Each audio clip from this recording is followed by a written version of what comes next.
NRC आहारे घुसपैठिया देश की समस्या है। এরা কারা? নমস্কার বন্ধুরা, আপনারা সবাই কেমন আছেন? আপনারা জেনেছেন যে এনআরসি তৎপরতা শুরু হয়ে গেছে। এনআরসির আগে যেটা করা হয় সেটা হচ্ছে এনপিআর, মানে ভারতবর্ষে কতটা জনগণনা আছে, কতজন মানুষ আছে, তারা হিন্দু, মুসলিম, শিখ, খ্রিস্টান, কোন জাতি, কোন ধর্মের, এই সমস্ত কিছুর পরিসংখ্যান কিন্তু এনপিআর এর মাধ্যমে জানানো হয়। প্রত্যেকে আমরা জানি এটা, বা বিরোধীরাও এটা বলেছেন যে এনআরসির প্রথম ধাপ হচ্ছে এনপিআর, ন্যাশনাল পপুলেশন রেজিস্টার।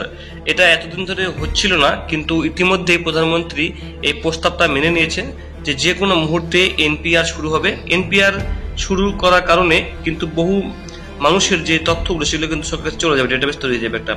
তো এই ডেটাবেসের ভিত্তিতে কিন্তু সরকারের কাছে তথ্য যাবে, সরকার বুঝতে পারবে যে দেশে মোট জনসংখ্যা কতগুলো আছে, কত জাতির, কত ধর্মের মানুষ রয়েছে, এই সমস্ত কিছু যেটা আগেও বলা হয়েছিল যে এই এনপিআর এর মাধ্যমে কিন্তু এনআরসি প্রথম পর্যায়ের কাজ শুরু হয়ে যাবে, অর্থাৎ যে কোনো মুহূর্তে এনআরসি শুরু হবে। তো এটা বন্ধুরা বলে দেই, যে এনপিআরটা সেটা কিন্তু এখন অনলাইনে হবে, কোনোভাবে বাড়িতে গিয়ে অফলাইনে হবে না, অনলাইনেই আপনার বাড়িতে কিন্তু বাড়িতে বসে কিন্তু আপনাকে কিন্তু এই এনপিআরটা করতে হবে, যেখানে আপনাকে বিভিন্ন ধরনের প্রশ্ন উত্তর দিতে হবে। সেটা আমি আপনাকে আগেও বলেছি, তবুও একটু আমি আপনাকে বন্ধুরা বলে দিই। আজকের যে কথাটা আপনাকে বলবো আমি, যে পশ্চিমবাংলায় কি এনআরসি সম্ভব কিনা, পশ্চিমবাংলায় কতটা পরিমাণে বাংলাদেশি এসেছেন, তার সমস্ত কিছু আপনাদেরকে আমি ভিডিওর মধ্যে বলার চেষ্টা করব।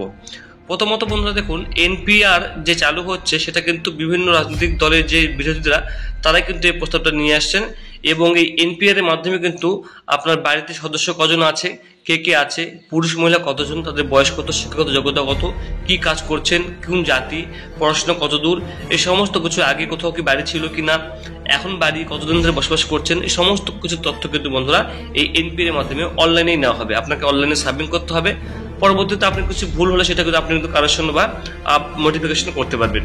এবার দেখুন যেটা বলা হয়েছে এখানে, দেখুন লক্ষ্য করে দেখুন, do you think NRC is required for West Bengal, মানে বলছে যে পশ্চিমবাংলায় কি এনআরসি প্রয়োজন।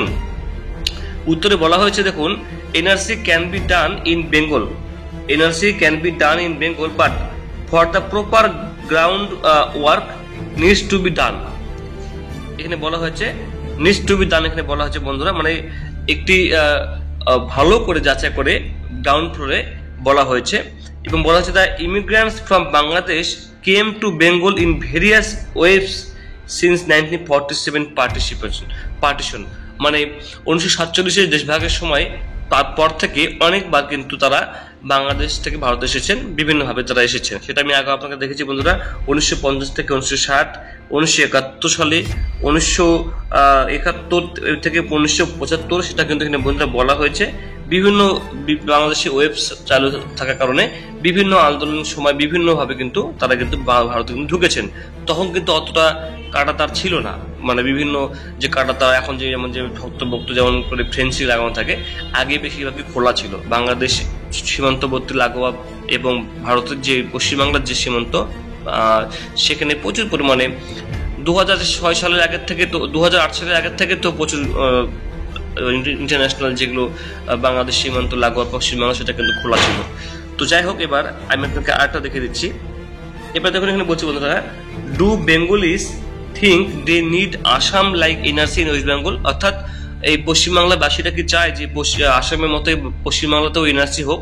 তো এখানে যেটা বলা হয়েছে বন্ধু, একটু আপনাদেরকে চমকে যাবেন, বলছে Bengal has probably the largest number of Bangladeshi immigrants, অর্থাৎ বলছে ভারতবর্ষের মধ্যেই সব থেকে বেশি বাংলাদেশিরা এই পশ্চিমবাংলাতে এসেছেন, এটা এখানে বলা হয়েছে। Far more than the whole of North East, অর্থাৎ উত্তর পূর্ব, এখানে বলা হয়েছে কম্বাইন্ড, উত্তর পূর্ব দিক থেকে বেশি পরিমাণে। ডিস্ট্রিক্ট লাইক উল্লেখ করে বলা হয়েছে কোন কোন ডিস্ট্রিক্টগুলো এখানে বেশি বলা হয়েছে। এখানে Murshidabad, Malda, Uttar Dinajpur have become Muslim majority and come other districts like Birbhum আর লাইক টিপিং পয়েন্ট। আচ্ছা, এখানে বেশি বলা হয়েছে দেখুন, মুর্শিদাবাদ, মালদা এবং উত্তর দিনাজপুর থেকে প্রচুর পরিমাণে মুসলিমরা এসেছেন।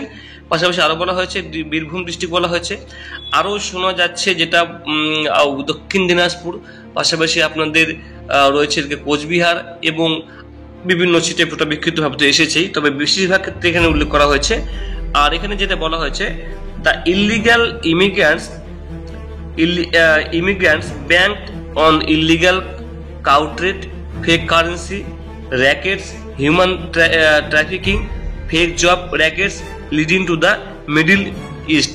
অর্থাৎ এই সমস্ত কিছু কিন্তু তারা কিন্তু এরা কিন্তু র্যাকেট করে চলছে, ঠিক আছে। The problem with Bengalese is that as a community we have accepted for far too many things. You will not find agitations like Maratha, Jat, Sikh. বন্ধুরা এখানে অ্যাকচুয়ালি দেখুন, আমি আপনাকে যেটা বলার চেষ্টা করছি এখানে সেটা হচ্ছে যে এতটা পরিমাণে যে ভারতবর্ষে পশ্চিমবাংলায় যে ঢুকেছে সেখানে কিন্তু